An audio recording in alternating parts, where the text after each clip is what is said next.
오늘 우리에게 주시는 하나님의 말씀은 요한복음 14장 15절부터 24절입니다. 너희가 나를 사랑하면 내 계명을 지킬 것이다. 내가 아버지께 구하겠다. 그리하면 아버지께서 다른 보혜사를 너희에게 보내셔서 영원히 너희와 함께 계시게 하실 것이다. 그는 진리의 영이시다. 세상은 그를 보지 못하고 알지도 못하므로 그를 맞아들일 수가 없다. 그러나 너희는 그를 안다. 그것은 그가 너희와 함께 계시고 또 너희 안에 계실 것이기 때문이다. 나는 너희를 고아처럼 버려두지 아니하고 너희에게 다시 오겠다. 조금 있으면 세상이 나를 보지 못할 것이다. 그러나 너희는 나를 보게 될 것이다. 그것은 내가 살아있고 너희도 살아있을 것이기 때문이다. 그날에 너희는 내가 내 아버지 안에 있고 너희가 내 안에 있으며 또 내가 너희 안에 있음을 알게 될 것이다.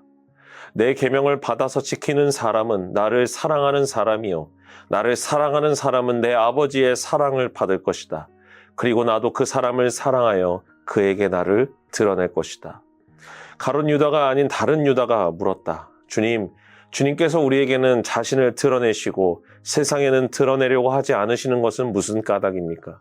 예수께서 그에게 대답하셨다.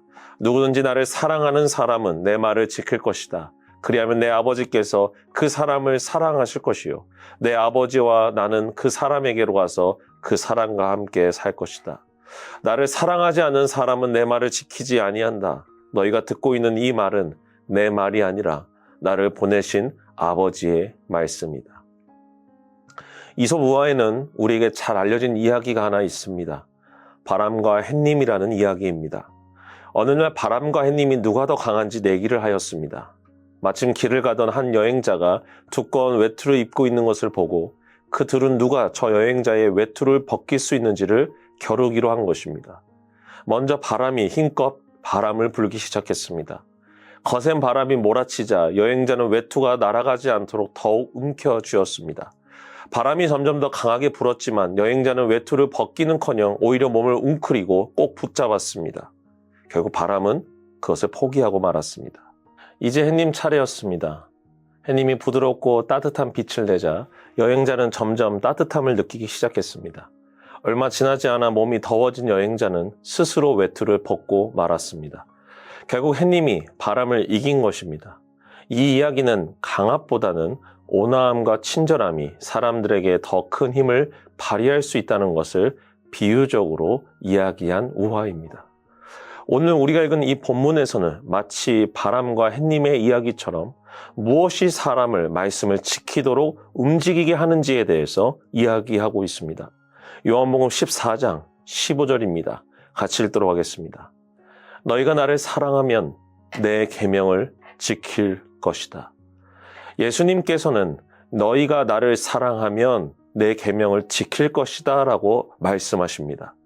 이것은 그 당시 유대교 문화 속에서 보았을 때 굉장히 놀라운 접근이었습니다. 구약시대에서 율법은 마치 바람과 같이 강압적인 모습으로 순종하고 따라야만 했습니다. 하나님께서 말씀하신 이 율법, 훗날 랍비들과 선생들이 그들의 상황에 따라 성경에는 기록되어 있지 않는 수만 가지 유사율법을 만들어냈지만 십계명으로 시작되는 이 율법의 기초는 유대인들에게는 절대적으로 지켜야 하는 절대 명령과 같았습니다. 그들의 사고 속에서는 이것은 지켜도 되고 안 되고의 개념이 아니었습니다. 어떻게든 반드시 지켜야만 했습니다. 그러다 보니 이 율법을 준수하지 않은 이들에게는 엄청난 비판과 공격이 가해진 것입니다. 즉 구약의 율법이 주어졌을 때 이것을 지키지 않으면 벌을 받는 그런 공포와 두려움이 율법을 준수하도록 이끌었다는 것입니다. 그런데 예수님은 그런 유대교의 율법 준수의 개념을 완전히 바꾸십니다. 너희가 나를 사랑하면 계명을 따를 것이다. 예수님은 하나님을 사랑하는 마음, 이 마음이 있다면 계명을 따를 수밖에 없다고 역설하고 계시는 것이죠. 우리 모두는 이것에 대해서 오랫동안 고민해오고 경험해왔습니다. 새벽 묵상을 듣고 계시는 성도님들 중에 어린 자녀가 있거나 오랜 시절 자녀의 모습으로서 자라왔던 경험이 있다면 이 말씀이 어떤 의미로 이야기하신 것인지 금세 이해가 될 것입니다. 어린 자녀가 있습니다. 부모님이 그 자녀에게 어떤 것을 하지 말라고 가르쳐 주었습니다. 그런데 그 자녀가 그 말을 듣지 않았습니다. 결국 부모는 자녀에게 잔소리와 함께 경고를 주었습니다. 결국 그 자녀가 부모의 모습을 보고 두려운 나머지 부모의 말을 들었다고 가정해 봅시다. 어느 부모가 이런 아이의 순종을 올바른 순종이라고 말할 수 있을까요? 이것은 잠깐의 두려움과 무서움 때문에 바뀐 변화이지 그 내면 안에는 다른 마음이 여전히 있을 수도 있습니다. 만약 아이가 부모를 존중하고 사랑한다면 부모가 화를 내지 않더라도 잔소리를 하지 않더라도 부모의 말을 들을 것입니다. 우리는 그런 아이에게 철이 들었다라는 말을 합니다. 나이가 들고 성인이 되고 그제서야 비로소 부모님의 훈계 안에 있는 사랑이 있었다는 것을 깨닫는 것이죠. 자녀와 부모 관계에서도 이와 같은 사랑의 작용으로 인해 올바른 관계가 형성이 되듯이 오늘 예수님은 우리들에게 계명을 지켜야 하는데 어떤 마음으로 지켜야 하는지 분명하게 이야기하고 계십니다. 하나님을 사랑하는 마음으로 지키는 것, 우리가 성경을 읽고 그 성경의 가르침대로 행동을 할 때 우리 마음속에 무엇이 자리 잡아야 합니까? 그것은 바로 하나님을 사랑하는 마음입니다. 이 마음이 없이 지키는 율법 준수는 빈 껍데기와 같다는 것입니다. 그래서 예수님은 23절과 24절에서 이렇게 말씀하십니다. 예수께서 그에게 대답하셨다. 누구든지 나를 사랑하는 사람은 내 말을 지킬 것이다. 그리하면 내 아버지께서 그 사람을 사랑하실 것이요 내 아버지와 나는 그 사람에게로 가서 그 사람과 함께 살 것이다. 나를 사랑하지 않는 사람은 내 말을 지키지 아니한다. 너희가 듣고 있는 이 말은 내 말이 아니라 나를 보내신 아버지의 말씀이다. 과거 유대교에서 그 사람의 신앙을 분별하는 기준은 율법을 얼마나 철저히 지키는가에 있었습니다. 아무래도 사람의 마음은 관찰할 수 없기에 그가 율법을 얼마나 지키는가에 따라서 그 사람이 하나님을 얼마나 사랑하는지 확인할 수 있었다는 것입니다. 그런데 예수님은 이 사람의 행동 속에 항상 그러한 마음이 있지 않다는 점을 지적하고 계십니다. 사람은 마음이 없어도 행동할 수 있는 존재다. 예수님은 그들에게 이렇게 말씀하신 적이 있습니다. 너희들이 안식일을 거룩히 지킨다고 말하면서 안식일날 병든 자를 고치는 것을 비난하였다. 이게 무슨 말입니까? 하나님께서 말씀하신 안식일을 지켰지만 그 안식일 지키는 목적과 의미를 상실해버리는 그저 행위적인 행동만 반복했다는 것입니다. 예수님은 안식일이 주어진 이유와 목적에 대해서 그들에게 정확히 말씀하셨습니다. 하나님의 사랑 안에서 쉼을 누리는 것. 병든 자들은 평소의 삶 속에 쉼이 없는 존재들인데 그들이 안식일날 고침을 받았다. 과연 너희들이 그 병자의 가족이라면, 아니 당사자라면 얼마나 기쁘고 감사하지 않겠느냐. 오랜 병에서 나음을 얻었다고 기뻐 춤추지 않겠느냐. 그럼 그들에게 누가 안식일날 고침을 받았다고 비난할 수 있겠는가. 우리는 예수님이 이와 같은 본질을 꿰뚫는 말씀에 귀를 기울여야 합니다.